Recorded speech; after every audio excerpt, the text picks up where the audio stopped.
Right now on Up with KREM, today a vote will decide if Eastern Washington University will make big changes to its athletics programs, including potentially getting rid of football. Nicole Hernandez live with the details.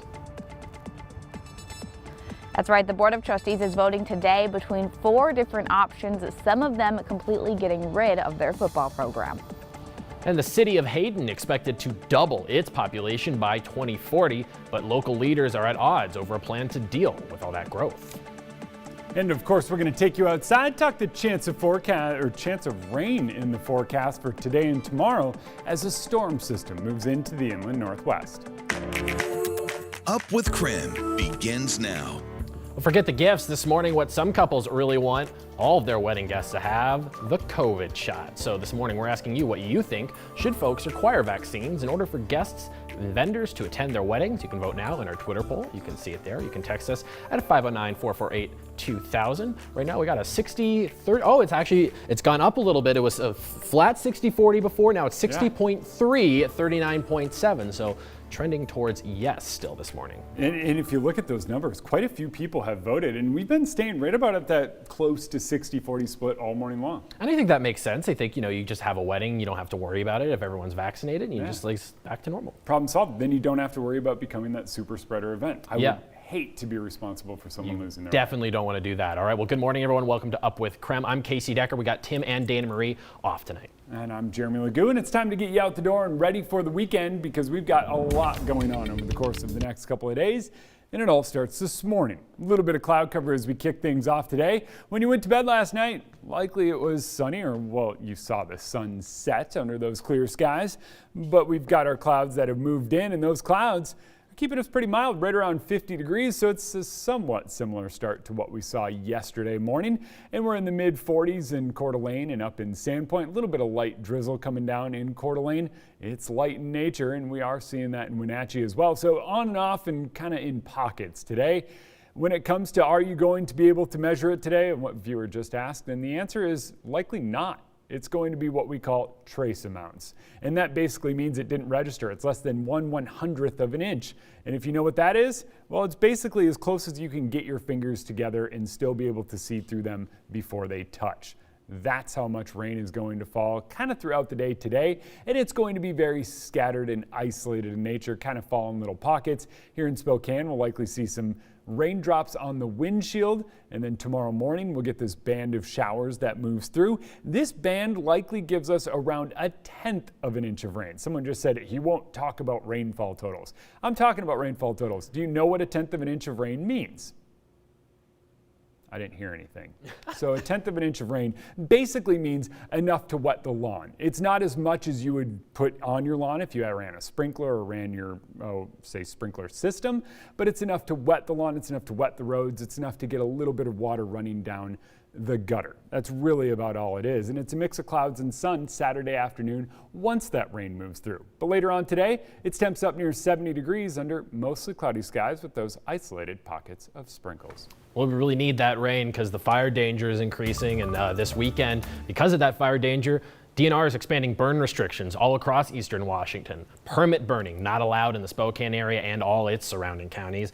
And campfires in Central Washington, the Spokane area, and the Yakima area are only allowed in designated approved campgrounds. And starting tomorrow, the DNR also restricting target shooting in Stevens County. And today, the Eastern Washington University Board of Trustees will make a big decision on the future of the school's football program. This morning, Nicole Hernandez joins us to explain what options the board is considering. Good morning, Nicole.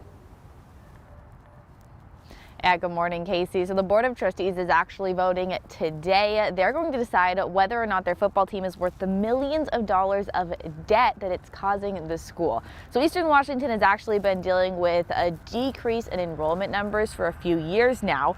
That means that there's less revenue for the school. So the board now will have to choose between 4 different options. I'm going to break those down for you right now. First, EWU could stay in their current conference. They would have to cut athletic funding somewhere else and find another way to make more money. Second option would be moving to a subdivision of Division I. They would be forced to drop football, add a different sport, and move to the Western Athletic Conference. But if the WAC subdivision agrees to take on EWU, there would be a possibility that they could continue to sponsor football. Again, just a possibility though. The third option is the school could reclassify as a Division II school. Doing that could allow Eastern to keep the football program, but transitioning to D2 could take several years. And then the final option is reclassifying as Division III. This transfer would be very unusual. It's not expected, but that would take up to 3 years to complete if they go that route. Now, right now, the interim president is pushing to stick in D1. He says moving down in athletics would hurt recruiting. Moving to a lower tier of athletic participation would most likely decrease the diversity of the student body within athletics and almost certainly would hamper efforts to diversify the student body overall. Now that meeting is happening today over Zoom at noon today, and it's going to be happening, that vote will be happening after the public makes their comment about what they think should happen to the football team and athletics in general, and we'll make sure to follow that decision on KREM.com throughout the day. Live in Spokane, I'm Nicole Hernandez. Big decision coming today. Thanks, Nicole. Well, time now for your morning rush. More news in less time. The man who killed a 3-year-old girl at her birthday party in Boise back in 2018, well, he'll die in prison. Timmy Kinner was sentenced Thursday to 2 fixed life sentences without parole, plus another 120 years on top of that. 3 years ago, he stabbed 3 adults and 6 kids at a child's birthday party. Now, all of them survived except for 3-year-old Ruya Kadir. The crime scene, the faces of the parents struggling, the tears coming down their faces, the faces of the children in the hospital beds will be something that I'll carry with me for the rest of my life, as will every first responder that was there last night. And Kinner came from Los Angeles with no known ties to the Boise area. In court, the defense said Kinner has had schizophrenia since he was 7. And Gonzaga University will require students be fully vaccinated against the coronavirus come this fall. The school will have an online reporting system for students to submit their proof. Now, international students who may have trouble getting vaccinated, they'll actually be given the option to get their shots right on campus. There will be some exemptions for medical or religious reasons. And the winner of the state's first $250,000 prize in the Vaccine Incentive Lottery, he's claimed his check. Now, he didn't want to be identified, but he did urge others to get their shots, writing in part, for yourself, for those who care for you, and for the whole community that we're all part of. Let's get ourselves vaccinated. To top it off, you might just win a lot of money. There will be 3 more $250,000 winners this month, followed by the grand prize, a $1 million drawing in July. The Spokane Shock announced yesterday they will eventually be at max capacity to allow fans at their home games. The Shock's first matchup of the season on May 15th had no fans in attendance, and their upcoming game on June 19th, that will have limited fans. But by July 10th, restrictions will be basically completely lifted. Of course, you can watch all of the Shock's home games this season on our sister station, KSKN, the CW. That's right here. And the Spokane Bike Swap and Expo is happening tomorrow. The event is a one-stop shop where you can sell, upgrade, and buy new or used bikes and accessories. It'll run from 10 a.m. to 4 p.m. at the Spokane County Fair and Expo Center. You can go to SpokaneBikeswap.com or to their Facebook page for more details. Well, that's a Morning Rush. More news in less time. Let us know what's happening in your neighborhood by using the hashtag #UpWithKREM. Well, still to come this morning on Up with KREM, the city of Hayden has growing pains, and the people living there want input on what's done about it. I think that the real change is really only going to occur at the ballot box in November.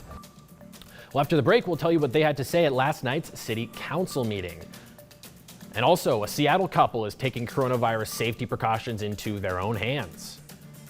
I might be able to trust my friends, but our friends of Carrie is going to be able to trust my friends. They don't know them. In just a minute, we'll hear from the pair that's requiring their wedding guests to be vaccinated.